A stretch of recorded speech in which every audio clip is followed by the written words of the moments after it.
Welcome to an episode of the Ghetto Streets of Idaho. I'm your host, Erica Martini, and this episode is discussing a very serious topic happening in Idaho, police shootings.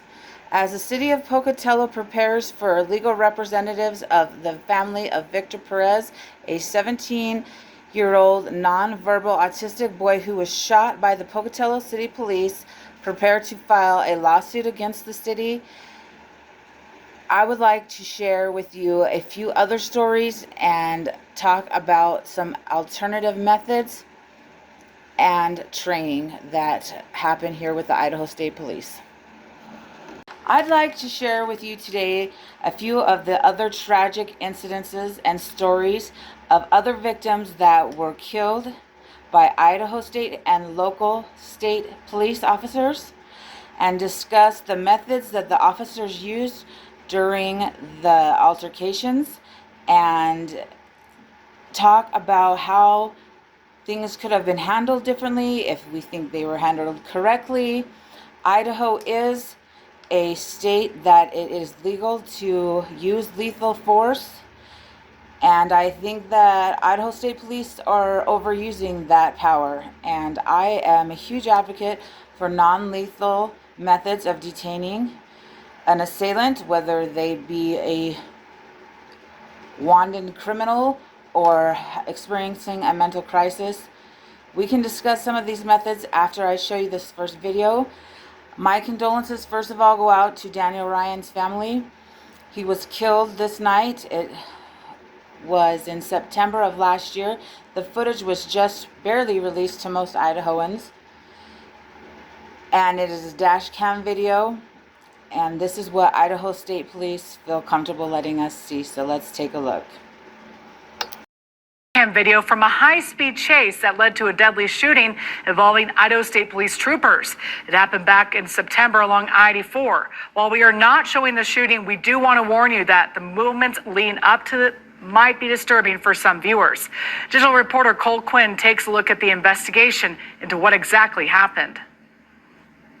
Control 680, I'm behind the vehicle right now. He is not stopping, he's speeding up. In the early hours of September 9th, 2024, Idaho State Police say a man in a 2013 Honda Accord led troopers on a 70-mile chase along westbound Interstate 84, reaching speeds up to 140 miles per hour. On Washington, Daniel Ryan, he is clear. According to the Elmore County Prosecutor's Office, the chase began after 34-year-old Daniel Ryan passed by a trooper at 119 miles per hour along Interstate 84 south of Jerome. 119, and I didn't get it locked on my radar. According to a report from Idaho State Police, Ryan led officers from Jerome to Mountain Home for around 40 minutes at speeds between 120 to 140 miles per hour. Yeah, he's going to go around everybody on the shoulder. The report states that after two unsuccessful attempts to spike Ryan's car, troopers successfully stopped him near the Old Oregon Trail Road exit. Ryan came to a stop on the side of the interstate just outside Mountain Home city limits. He's going off into the dust. I'm moving him. Dashcam video shows Ryan charging out of a cloud of dust, holding a knife, heading towards a trooper who tells him to get on the ground before opening fire as Ryan continues approaching. The Elmore County Prosecutor's Office says that as Ryan fell and dropped the knife, another trooper arrived on the scene. Ryan then got up and picked up the knife despite continuous warnings from troopers. They shot Ryan multiple times until he stopped moving toward them. He died at the scene. After watching dashcam footage of the high-speed chase that involved the fatal shooting of Daniel Ryan, I personally do not see that it was handled properly whatsoever. I do know that a lot of the footage is cut out. This is only what they want us to see. It is stated that Mr. Ryan had a knife in his hand, and I don't personally see that he does, but that doesn't mean he didn't. But if he did, how big of a knife could he have had? A pocket knife, a butterfly knife, a switchblade? It's not like he had a machete or a kung fu knife. There should have been, which we don't see on the video, other methods used besides lethal of taking that knife away from him and arresting him, putting him in handcuffs, detaining him. I don't see an officer do any of those things except for yell commands, which, yes, legally we are supposed to listen to. But there are other steps that they are trained in. I think that very easily a police officer with training could karate chop, take him to his knees, and get the knife out of his hand. I don't think that Mr. Ryan had any intention of ever wanting to hurt anybody. I think he was scared. His fight or flight kicked in. We are taught to trust officers our whole lives. He was scared and he wanted help. Nobody wants to be in that type of a situation. It's scary. And he turned to them for help, and instead he was killed. And there have been comments on social media that Mr. Ryan was shot from inside the officer's vehicle. From the footage that we just watched, I believe that is very possible. Very possible. I don't even think that they attempted to apprehend him at all. And that's disgusting. But I don't know. I wasn't there that night. It wasn't my life that was in fear, but I'm not a police officer. They are. They chose this job. They're trained in this job. They go to school for this job. They work this job every day. So use the things that you're supposed to. Even though it is legal to use lethal methods in Idaho, nothing was exhausted before they did that. And not only could they have used non-lethal methods, I absolutely do not believe in tasers. That'll be another day, another episode. But they could have pepper sprayed him, bear sprayed him, rubber bulleted him. They even have new methods that are light and sound alternatives to detain assailants. Nothing was used. I don't see any medical aid being given to Mr. Daniels.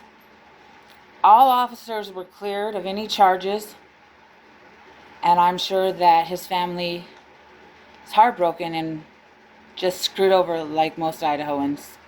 So, Daniel Ryans, my condolences to your family. May you rest in peace, and let's find justice for us and advocate for non-lethal methods and better police training. Thank you.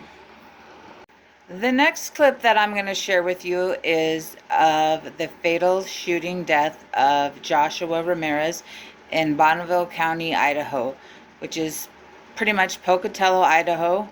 It took place last year. He was seen driving over the line. Police tried to pull him over. They maneuvered a pit stop and pinned his car in, and this is what happened. And let's discuss it after you see the video.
shots fired.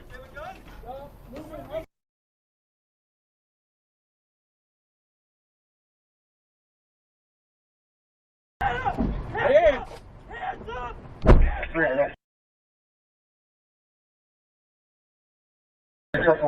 Hands up! Keep them up! Do not move! Hands up! You're gonna get shot! Put your hands up now! Put your hands up! Locked. Hey, can you break the window? Put your hands up! Put your hands up now!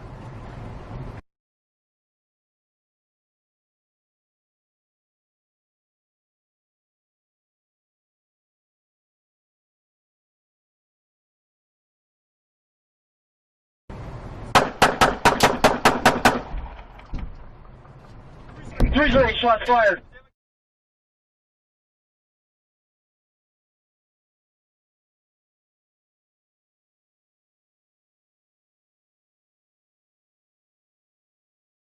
Hey, can we break a window? Put your hands up! Put your hands up now!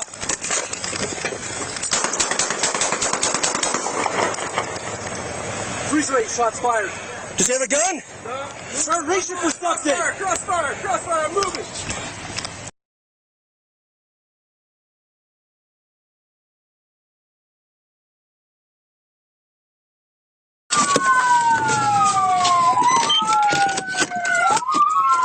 Get out of the car! Get out of the car! Get out of the car! Hands! Shoot your hands now! Hands up! Hands up! Hands up! Put your hands up! Hands up! Keep them up! Do not move! Hands up! You're gonna get shot! Put your hands up now! Put your hands up! Put your hands up! Locked. Hey, can you break a window? Put your hands up! Put your hands up now!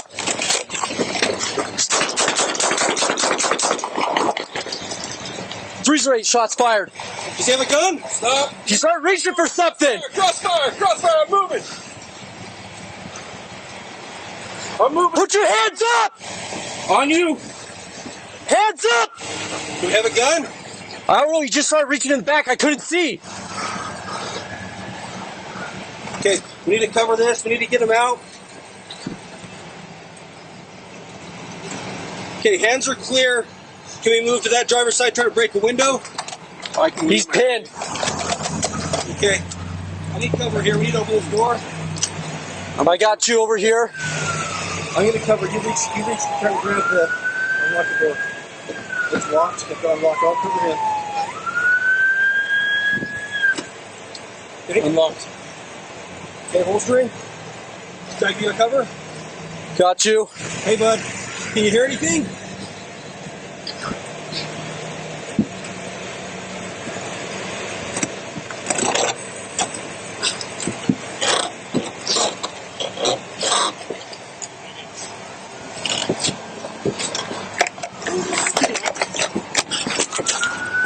Okay. The car's clear. After watching the dash and body cam footage of the death of Joshua Ramirez, I was in tears. They gave him no choice. They shot him for no reason. They specifically outlined the video perfectly with their little PowerPoint presentations to cover their selves, as you can tell by the video. Why would you do that? Why would you point all these specific things out if they weren't because you were doing something wrong? Joshua Ramirez was pinned in on one side by a police officer's vehicle. He did put his hands up like this, like a gun, because he was scared. His fight or flight kicked in. He probably, no assumptions, no disrespect to his family, could have had a criminal past, and that's why he ran when they initially pulled him over, because that's what they do. That's what criminals do. They get scared and they fight or fly. And that's still no reason. That doesn't justify breaking any more laws. But they want him to follow commands that he is unable to follow because they have him pinned in the vehicle. And in the video, we see him giving up. That's terrible. Giving up, wanting the police to shoot him instead of having maybe to go back to prison. I'm not sure. I didn't do any research on his family or his history. These are assumptions and experiences that I've had with other people. But for some reason, he wanted them to shoot him. He was that scared that he would rather die than deal with whatever punishment he was going to get from being pulled over for crossing the line. In the video, Ramirez tries to exit the vehicle from the passenger side. And they say that at that point, they thought he was reaching for a gun. Now, let's think about moving from the driver's side of a car to the passenger side of the car. I'm a big person. I would have had to move all the seats back, this and that. I don't know how big Mr. Ramirez was. But you're still going to possibly put your hand back towards the back seat to help you leverage yourself to the next seat. That's probably in rationality what he was doing to try to exit the vehicle, to follow commands. And at that point, officers opened fire. And then you hear officers ask, did he have a gun? In the background, one officer, I believe, says no. And then they all stand around with their thumbs up their butt, trying to figure out how to get the damn doors open to get him out, which they should instantly be giving him medical aid to save his life. How did they shoot that many bullets into the car that killed him and not break the window?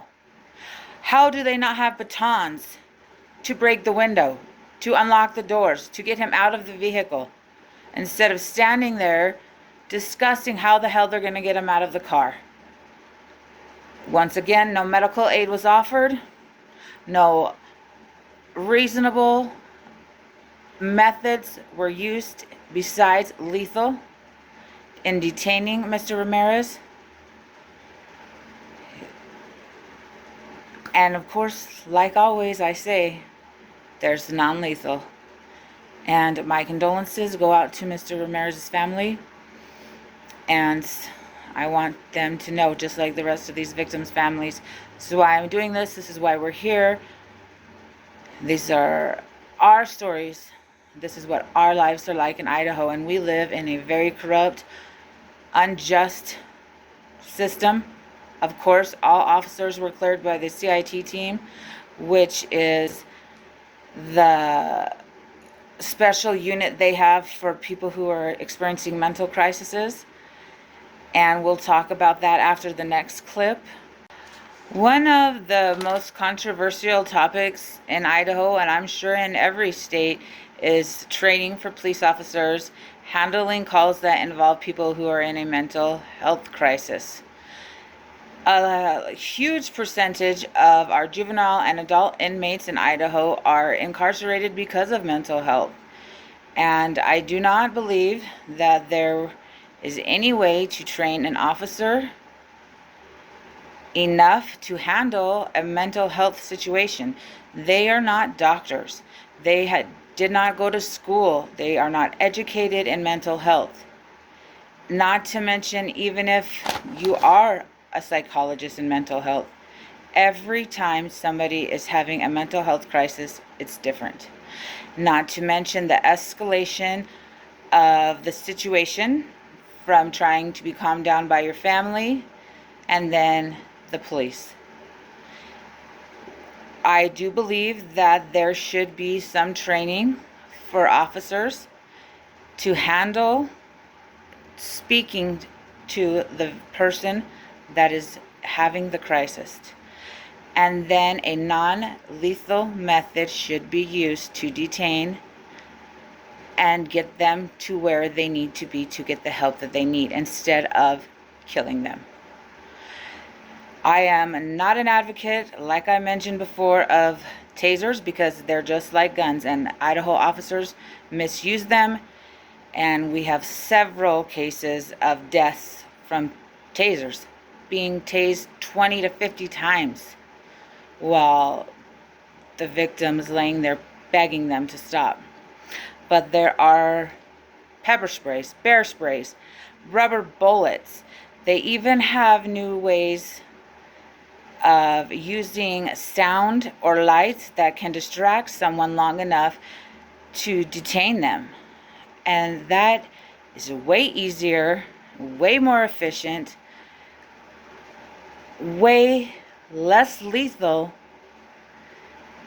way to get an officer to get that person in handcuffs and to somewhere that they need to be to get the help that they need and not dead. Because these are our people. They are killing our children, our fathers, our brothers, and our sisters. They're trigger happy. And it's not right.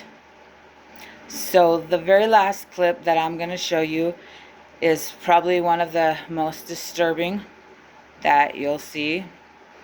And it involves a man who was having a mental health crisis. The 911 call came in to Elmore County, which is a rural area.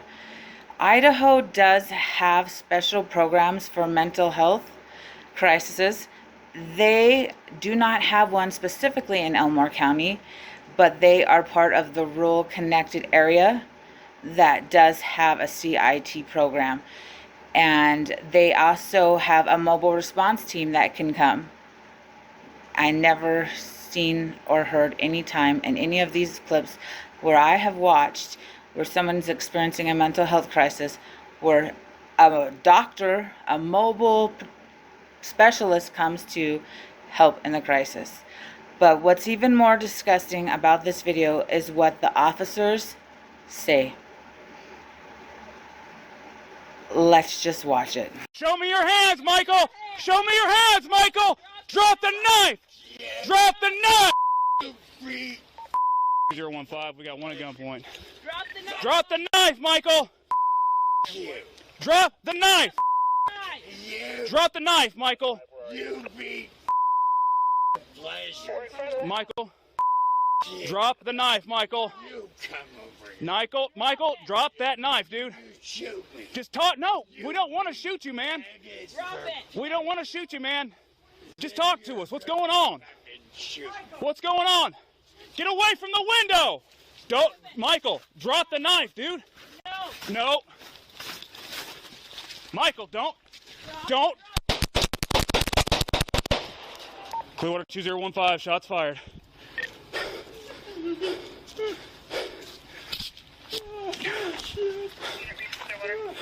2015, Clearwater, shots fired. Stay back. You got cover? I got cover. I've got cover. Michael, can you hear us? Michael, talk to us if you can hear us, man. Man, please stay inside, okay? Will you talk to her on speaker? What's me? Will you talk to the family? Thank you. Why did you do that? Well, I guess I'm moving my gun again. Me too.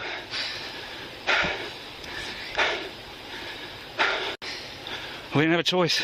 No, we didn't give us a choice. I mean, not a good one. No, not a good one at all. Sometimes it's only bad and worse. So I guess we're getting time off, or how's this going to work? Because this is my ISP comes out. Okay. And we'll go back to the office. We'll give them all our clothes and our weapons. Okay. And they'll take over the scene. They'll interview us within a day or two, but not tonight. Okay. And then we'll be off until we are cleared for duty. So after we get interviewed, Okay. then we'll be set up for psych eval. And then after we're clarify that, then we can get back to duty. All right. Are they going to pay us at least? Yes. Okay, I was like, I got bills to pay. I understand. It's paid. It's an admin leave, I guess. It would be Okay. something like that. It's paid. All right. Okay.